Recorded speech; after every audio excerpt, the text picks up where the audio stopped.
I just need to let y'all know, bags are for groceries. Stay tuned, y'all. YouTube, it's your boy Lou, back with another video, my guys. Yeah, so I'm back with another video today. Let's just appreciate the M340 like always. Let's appreciate it. Them things is dirty. It's been raining like every damn day here. Like, look at that. Like, what is this? Who raised this car? Damn. Okay, guys, I'm sorry. There's bird shit all over it, but anyway. So, what is good, everybody? It's your boy Lou, back with another video. What I'm actually going to talk about today is suspension. All right. So, I'm not a suspension guru. Just know that I am not a suspension guru. I'm a car guy like anybody else. I enjoy cars like anybody else. I lower cars just like anybody else. But I get this question a lot half the time, whether or not people should purchase coilovers or whether people should just go for straight springs. And then there's also adjustable springs, which is not very common for the M340, at least for the M340 suspension. It's not very common for people to actually go ahead and do adjustable springs on it. It's more like the higher M cars, because adjustable springs are the price of coilovers. But anyway, so what I actually wanted to talk about today. So before anything, what the hell is this? Whoa. You gotta be kidding me. Oh, nah. Oh, nah. Just know it belongs to a black Infinity, right? But nah, anyway. Damn, that's sad. What was that other one in there? Anyway. So, to get back on topic, first and foremost, yes, lowering your car avoids your suspension, at least warranty. If you want to be honest, you're more likely to get away with some sort of suspension work when it comes to springs versus coilovers, because you're actually removing the entire strut when it comes to coilovers. So when it comes to suspension wise and warranty work, you may want to keep your springs. BMW will probably look past it.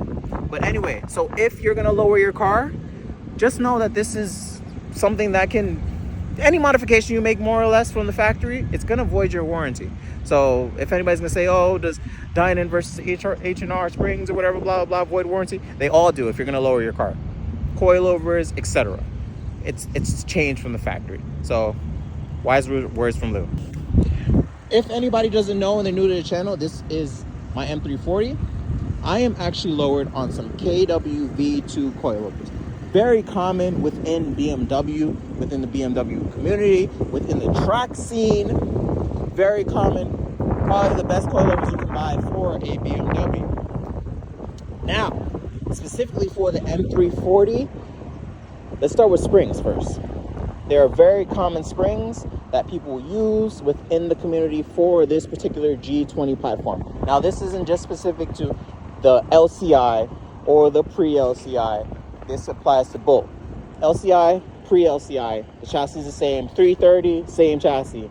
Only difference is rear wheel versus all-wheel drive. So be mindful of that when you are purchasing springs and coilovers. But anyway, so very common springs that people order for this car is Dynan. Dynan is probably the most minimal drop. You probably will not realize that there is a drop. The most extreme in regards to springs is H&R. Very common, very common. H&R, they have sport, they have super sports. Some drop lower than the others, but just know that's the most aggressive drop that you probably will have within a spring, at least for the G20. And then they have others in between there. They have ASC, they have IBOC, they have some Cobra springs. But if you just want to lower your car, you don't have to worry about your front lip going anywhere half the time. Stick to Dynan. If you say, oh my God, my lip scrapes, my lip is broken, I lowered my car, it's impossible, you need to put in a budget for lips. If you're gonna lower your car, just as simple as that, you need a budget for a front lip. Because if you're gonna live in a state like New York, if you're gonna live in California where roads are terrible, the lip is not gonna make it far. There are some solutions. There's slip low, which will also help. It's a rubbery type of material. You throw it under the lip, and that will ease the pressure when it comes to driving under like low bumps or whatever. Other than that, you gotta you got to be prepared to possibly break a lip, at least in New York. All right. Like I was saying, back to what I was saying. Springs are your best bet for majority of people because the difference between the big difference between the two is the price. It's really expensive to buy coilovers for a BMW for any vehicle versus springs. However, they perform very differently. Now, springs give you more of an aesthetic look. They drop it. Depending on the type of springs, they also help with performance a lot of the times. That's the purpose of lowering your car. You know, you want to decrease the amount of air that's going to flow through the car, you know, etc. I don't know how to explain that, but you know the aerodynamics and all that good stuff. But anyway, and coilovers is aimed for the track, primarily the track, but there's also street use coilovers. That's where V2 comes in my case. Also V1. These are street coilovers, but they're also used for racing, you know. Look at my coilovers. Some common coilovers actually for G20, and let me just point that out too, because I don't want to forget that, because people are going to ask. Aside from KW, what are some good coilovers? A lot of good coilovers that they have right now, especially for the G20. If I did not go with KW because they do not come with camber plates, I would go with something like Fortune Auto. But they're also around the same price, more or less, with KWs, at least the V2 variation. And then they have Öhlins, which is out the ass. If you're not going to be on a track, I don't see any reason to purchase Öhlins, as well as Bilstein and damn, what's the other one? BC Racing. I mean, BC Racing is probably the least money that you would have to spend on coilovers. From what I understand is that they're relatively bouncy. You want to, at least with a luxury car, almost $70,000 car, you don't want to just put anything on the car. So if you can get them used, hell, shit, be my guest. All right, because I picked these coilovers up basically brand new, used. So if you can take advantage of get a steal for coilovers, go ahead and jump on it, because they're going to perform better. If you're worried about the performance of your vehicle when it comes to handling, tighter rides, adjusting the dampening, adjusting your ride height, that's another thing that's really, really important. Springs, you can't adjust the ride height unless you're getting adjustable springs. You know, there's height adjustable ones. They do not adjust the ride height, people. It just doesn't. It doesn't. This is another benefit as to why people purchase coilovers. But if you have a brand new car, there's no reason to take off the suspension, you know? Most people go with springs because springs work. They work. The only difference is when you're coming with wheel fitments, and if you're looking from an aesthetic point of view, the adjustability that coilovers offer is probably better for you. But just know that you're going to be paying a premium at that point, okay? But other than that, I just wanted to speak on that topic for a little bit. I know you guys really ask all the time, you know, which one should I get? And I always say it's a preference. For most people who aren't used to driving a lower car, I always say stick to springs. If this is your first lower car, I always say go with Dynon. Because the worst thing that you can do with Dynon, also, the Dynon springs I think are like $200, $300. Worst thing you can do is just sell those springs.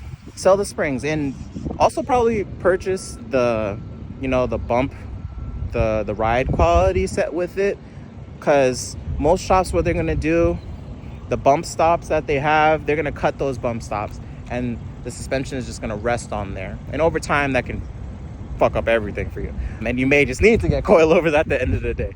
But anyway, y'all, I hope y'all like the video.